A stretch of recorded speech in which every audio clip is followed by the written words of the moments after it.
Hey guys, and welcome back to another Unreal Engine 4 and 5 tutorial.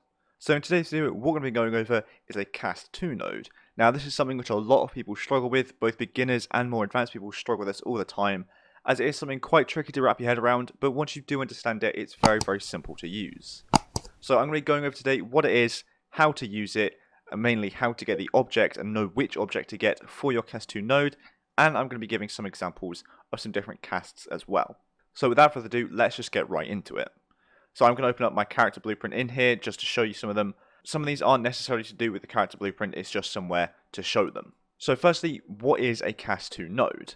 Well, a cast to node essentially allows us to access another blueprint from within a blueprint. So for example, I'm able to access this pawn blueprint from within my character blueprint. This allows me to basically open it and access it and get anything I want.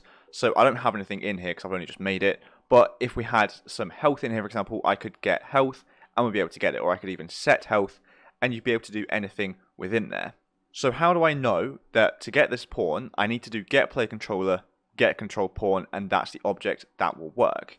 To show it working, let me connect begin play into here, put a print string off of cast failed. Then if I were to minimize this and hit play, you'll notice that we don't get a print string as it is working perfectly. Whereas if I were to move this to be on just the execution node here, so not off of failed, what we'll notice is that this then works perfectly. It's now printing hello. It's printing our string as it's fired off. It has worked for us. So let me go over why I know this. So again, how do I know that this is what I need to do? Well, essentially the object of our cast 2 needs to be the parent, or what it is derived from. So for example, our player is derived from the player character. So we're getting the player character, which means we can then cast to our character blueprint. So this might make more sense with some examples that I'm going to give you. So again, the cast to player is the most obvious one. It's one which is used all the time. To cast to your player, you get player character.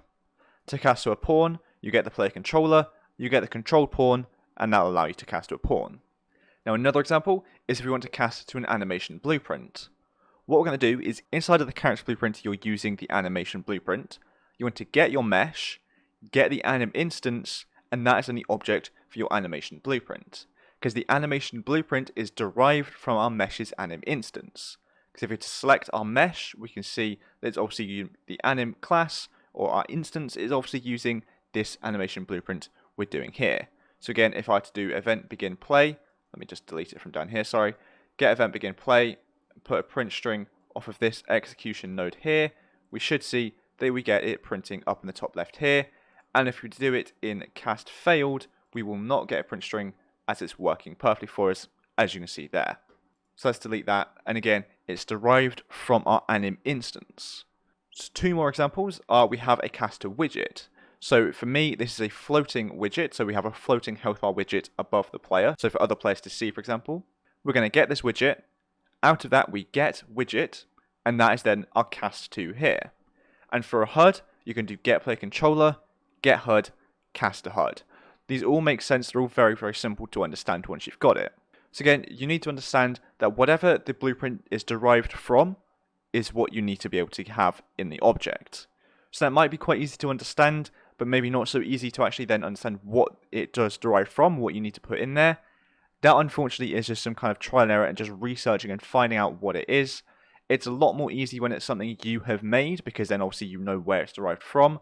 But for example, an animation blueprint, you need to just kind of understand where is the animation blueprint coming from. Well, it's being used on the mesh. So if I had to get the mesh, what works with the object, you can just try some different things out, what works, what doesn't work, or again, you can try and do some bit more research to fully understand what it is. So for example, it's the anim instance. So I hope all of this makes sense. Now obviously this might not make sense straight away. You might need to watch this a couple times to fully understand it, as this can be a pretty complex and tricky topic to understand. A lot of people have said that, and a lot of people do struggle with this, but this is basically, in the simplest form possible, this is essentially what it is.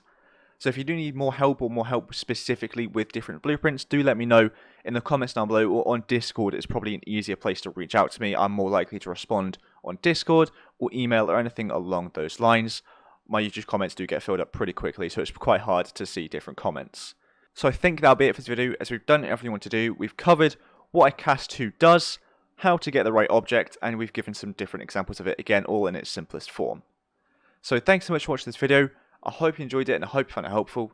and if you did, please make sure to like and subscribe down below. So thanks so much for watching, and I'll see you in the next one.